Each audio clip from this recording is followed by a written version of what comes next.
Last day of the year. Are you ready to wrap it up? I think so. What about you? What did you like the most about it? The most planning stuff with you. 2024 goals. Here we come. Do you feel better? Do you? I think so. We still have a lot of fun on the road. 8 hours of planning. 8 hours of talking. 8 hours of real of life. Oh, that was like... That was us a at the trip start for of me. last year. Exhausted, worn out, and fearful. Rounds of layoffs, constant anxiety, and ongoing worries. We were waiting for it all to be over. Returning from our winter trip to Oregon, we made plans and felt renewed with hope. Then the new year began.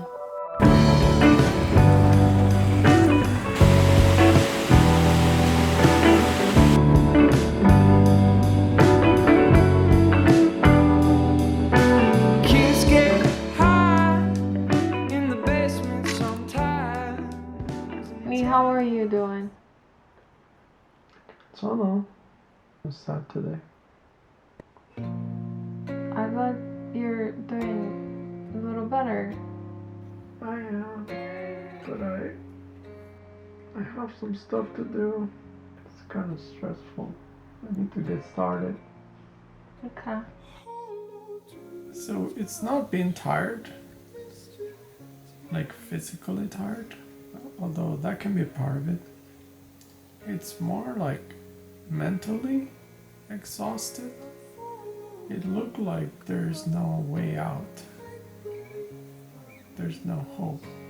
Doesn't matter what you do at work.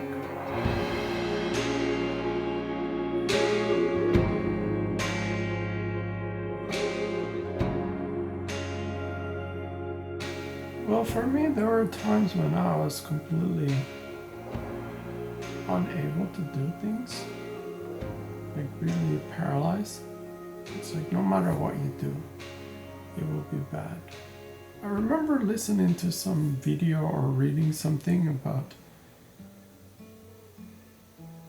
if something is complicated, break it down into smaller steps and keep breaking it down until you can do that step.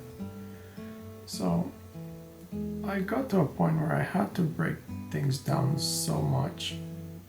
Open my laptop, read this message, brush my teeth.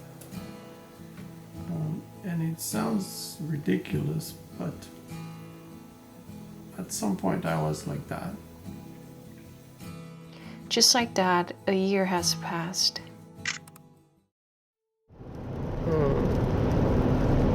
Is that because of the pressure of promotion? I mean, there was like promotion, but I think In general? promotion got out of the way at some point. It's just like the pressure of not doing well. Do you think this year was particularly bad? For me, it was very bad.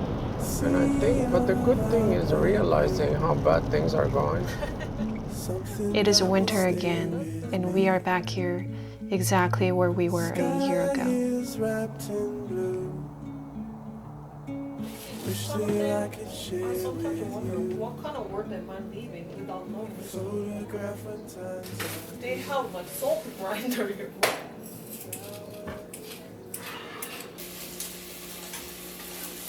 We are in Oregon and look at outside, it's snowing. And we are watching Squid Game. Tomorrow's gonna be really white.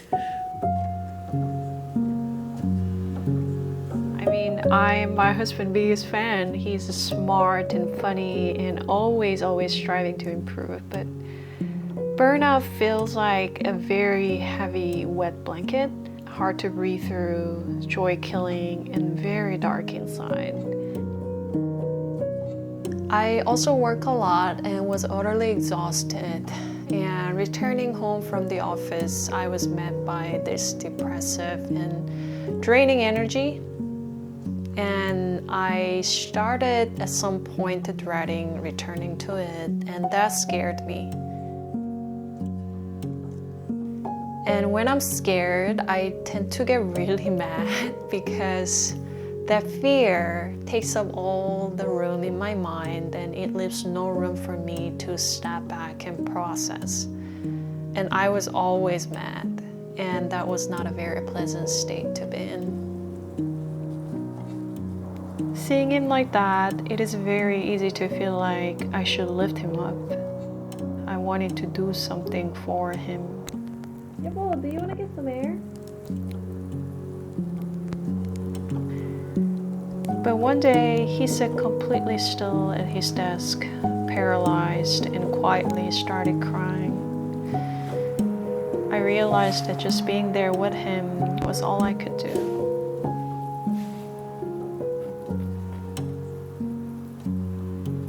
I mean, when he achieves something, so many people will congratulate him. But when he is in darkness, people won't notice him. I'm learning that it is my privilege as someone who loves him to be there with him in those moments.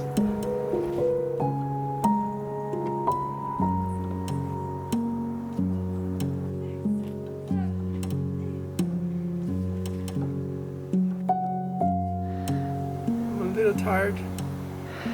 Not from exercise, but lack of sleep. I need to do some work. A bit stressed, a bit excited about tomorrow. First time doing snowboarding in almost 2 years after accident. So I'm also a little bit scared about that, but it'll be okay. We're gonna go gentle tomorrow.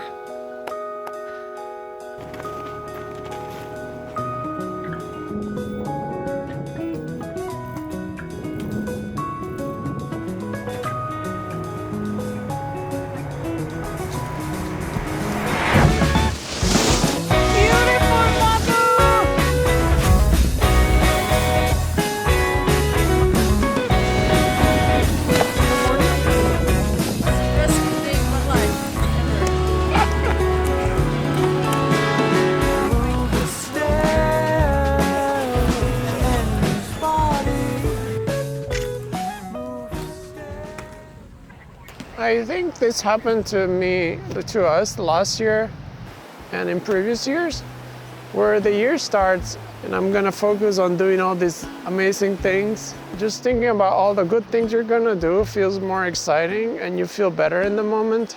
I think in the end, instead of just focusing on all the good things you wanna do, trying to leave behind all the bad things, it's good to reflect about the bad things and figure out what is the real root cause and what you can do about it. That can help you actually resolve things better so they don't come back. What was very hard is that we had a plan and we try to stay positive and we try to execute the plan and we check the boxes because that's what we are good at. But still, when we found out that we are stagnating, it was very hard to keep hoping, I think, and that got really hard from there. We were so scared of falling down. We tried to do a lot of different things. So we did this wheel of exercise, and we have a really long to-do list for health, career, relationship, travel, family, and we try to juggle so many things at the same time. Balancing is probably not about doing a lot of things at the same time. Sometimes I feel like it is about having one focal point and prioritize it. There is this favorite book of mine written by Eun Hee-kyung. It's a Korean novel, and in that story she talks about this balancing. And figure skaters actually have a one focal point, not to fall down after spinning so many times. So maybe in 2025 I will have some better focus that will be serving my husband better and also my dearest people better. And to do that job better, probably I'll have to grow. So yeah, having that prioritized probably give me some direction and clarity. So I'm very hopeful. You're my favorite place.